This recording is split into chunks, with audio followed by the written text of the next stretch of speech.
ಓಂ ಗುರುರ್ಬ್ರಹ್ಮ ಗುರುರ್ವಿಷ್ಣು ಗುರುರ್ದೇವೋ ಮಹೇಶ್ವರಃ ಗುರುರೇವ ಪರಂ ಬ್ರಹ್ಮ ತಸ್ಮೈ ಶ್ರೀ ಗುರವೇ ನಮಃ.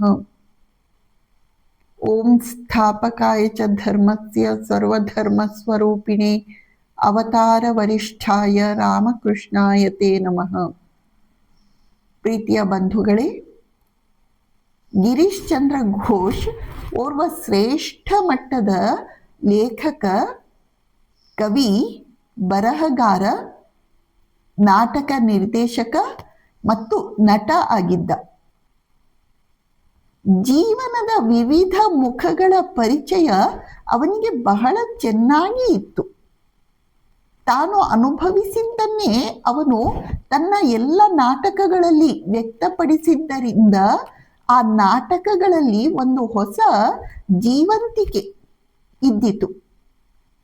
ಗಿರೀಶ ತನ್ನ 35ನೆಯ ವಯಸ್ಸಿನಲ್ಲಿ ನಾಟಕ ರಂಗವನ್ನು ಪ್ರವೇಶ ಮಾಡಿದ್ದು, ಮುಂದಿನ 30 ವರ್ಷಗಳ ಕಾಲ ಅವನು ಅವ್ಯಾಹತವಾಗಿ ನಾಟಕ ರಂಗದಲ್ಲಿ ಎಂತಹ ಮಹತ್ವಪೂರ್ಣ ಕಾರ್ಯವನ್ನು ಮಾಡಿದ ಎಂದರೆ, ಇಡೀ ಬಂಗಾಳಿ ರಂಗಭೂಮಿಯ ಪಿತಾಮಹ ಗಿರೀಶ್ ಚಂದ್ರ ಘೋಷ್ ಎಂದು ಕರೆಯಲ್ಪಡುವ ಕೀರ್ತಿಗೆ ಅವನು ಪಾತ್ರನಾದ. ಅವನು ಒಟ್ಟು 79 ನಾಟಕಗಳನ್ನು ರಚಿಸಿದ. ಅವನು ಅಂದಿನ ಕಾಲದಲ್ಲಿ ಸಂಪ್ರದಾಯಬದ್ಧವಾಗಿ ಹರಿದು ಬಂದಂತಹ ಅತ್ಯಂತ ಕಠಿಣ ಅಲಂಕಾರಿಕ ಭಾಷೆಯನ್ನು ಬಿಟ್ಟು ದಿನನಿತ್ಯದ ಸರಳವಾದ ಆಡು ಭಾಷೆಯಲ್ಲಿ ನಾಟಕಗಳನ್ನು ನಿರ್ದೇಶಿಸಲಿಕ್ಕೆ ಹೋಗುತ್ತಾನೆ.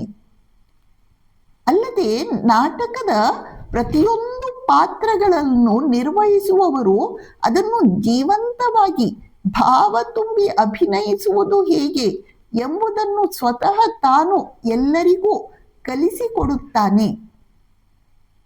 ಗಿರೀಶ ಮಾಡಿದ ಇನ್ನೊಂದು ಕ್ರಾಂತಿಕಾರಿ ಕಾರ್ಯ ಯಾವುದೆಂದರೆ, ಅಂದಿನ ಕಾಲದಲ್ಲಿ ನಾಟಕಗಳಲ್ಲಿ ಸ್ತ್ರೀ ಪಾತ್ರಗಳನ್ನು ಪುರುಷರೇ ಮಾಡುತ್ತಿದ್ದರು. ಆದರೆ ಗಿರೀಶ ಏನು ಮಾಡಿದ, ವೇಶ್ಯಾಗೃಹದಲ್ಲಿರುವ ಅನೇಕ ಯುವತಿಯರನ್ನು ಕರೆತಂದು ಅವರು ನಟಿಯರ ಪಾತ್ರವನ್ನು ವಹಿಸುವಂತೆ ಅವರಿಗೆ ತರಬೇತಿ ಕೊಡುತ್ತಾನೆ. ಅವರು ಹೆಚ್ಚು ಓದು ಬರಹ ಬಲ್ಲವರು ಅಲ್ಲ, ಆದರೆ ಅಭಿನಯ ಕುಶಲಿಗಳು, ಕಲಾವಿದರು. ಆದ್ದರಿಂದ ಆ ವೇಶ್ಯೆಯರು ನಟಿಯರಾಗಿ ಬಹಳ ಒಳ್ಳೆಯ ಹೆಸರನ್ನು ಪಡೆದುಕೊಳ್ಳುವಂತಾಗುತ್ತದೆ. ಅದರಲ್ಲೂ ಕೆಲವರು, ವಿಶೇಷವಾಗಿ ವಿನೋದಿನಿ ದಾಸಿ, ತೀಕಾರಿ, ಈ ಕೆಲವು ನಟಿಯರು ಅತ್ಯಂತ ಶ್ರೇಷ್ಠವಾದ ಅಭಿನಯದೊಂದಿಗೆ ಜನಮನವನ್ನು ಸೂರೆಗೊಳ್ಳುವವರಾಗುತ್ತಾರೆ.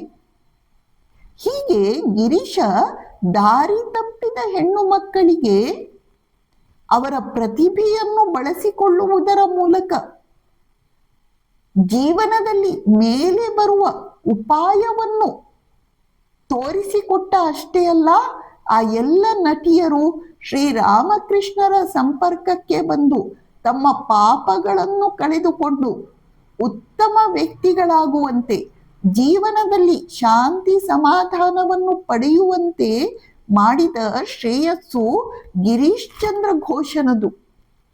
ಇದು ಎಂಥ ಒಂದು ಸ್ತುತ್ಯ ಕಾರ್ಯ ಎಂಬುದನ್ನು ನಾವು ಕಲ್ಪಿಸಿಕೊಂಡಷ್ಟೂ ಕಡಿಮೆ. ಗಿರೀಶ ತನ್ನ ಎಲ್ಲ ನಟ ನಟಿಯರಿಗೆ ಇನ್ನೊಂದು ನಿಯಮವನ್ನು ಹಾಕಿದ.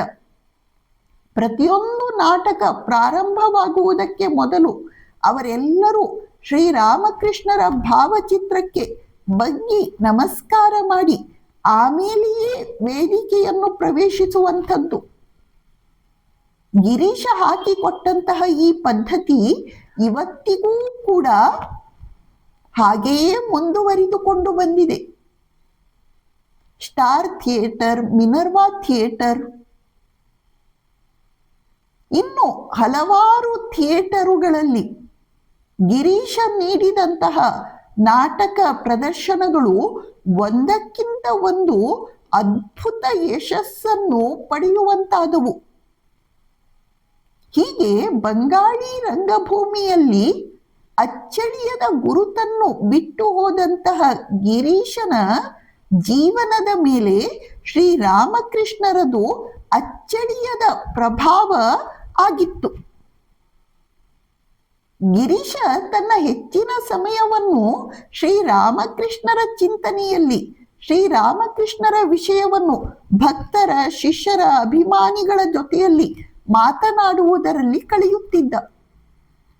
ಸ್ವಾಮಿ ವಿವೇಕಾನಂದರು ಹೇಳುತ್ತಾರೆ, ಗಿರೀಶನೊಬ್ಬನದೇ 100ಕ್ಕೆ 100 ಶರಣಾಗತಿ.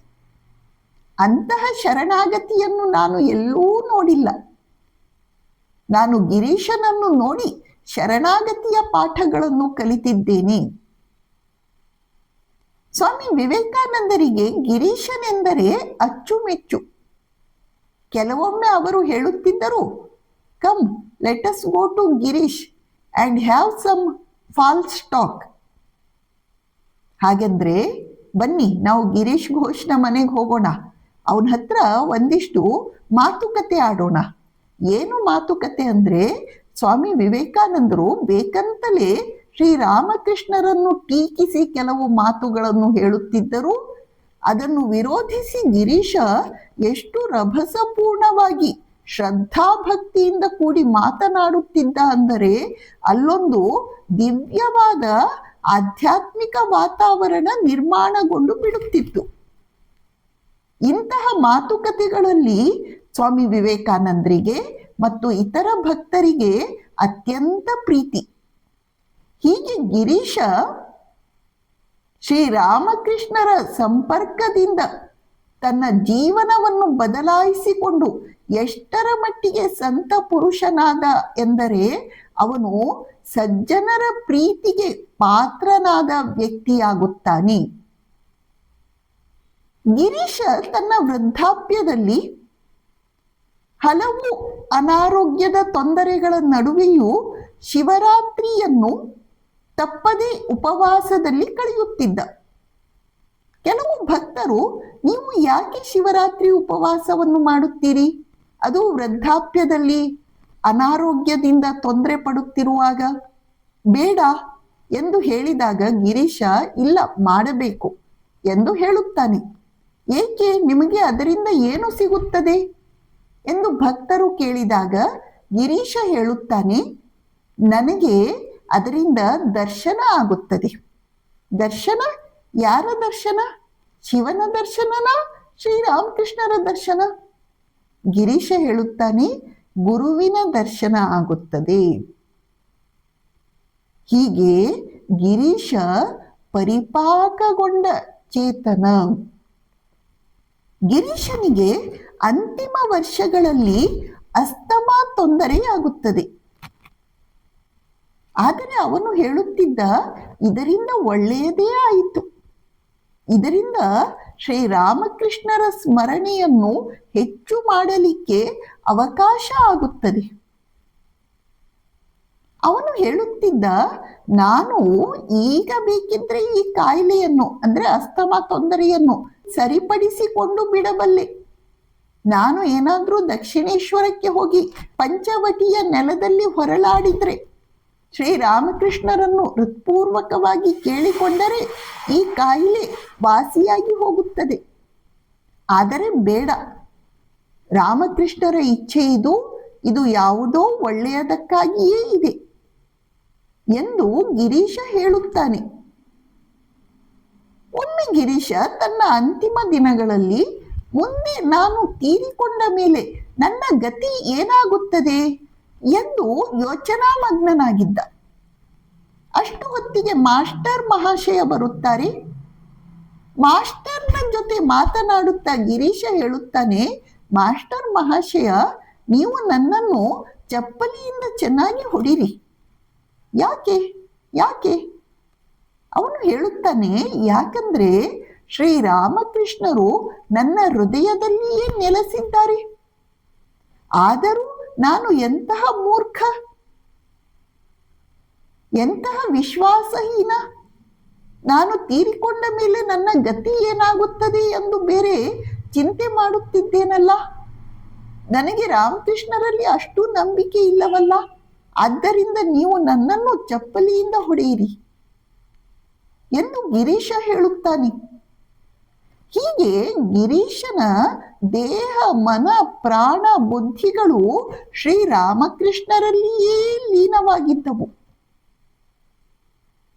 ಶ್ರೀರಾಮಕೃಷ್ಣರ ಆದೇಶದಂತೆ ಅಂತಿಮ ಕಾಲದವರೆಗೂ ಅವನು ನಾಟಕಕಾರನಾಗಿ, ನಟನಾಗಿ ತನ್ನ ಪಾತ್ರವನ್ನು ನಿರ್ವಹಿಸುತ್ತಾನೆ.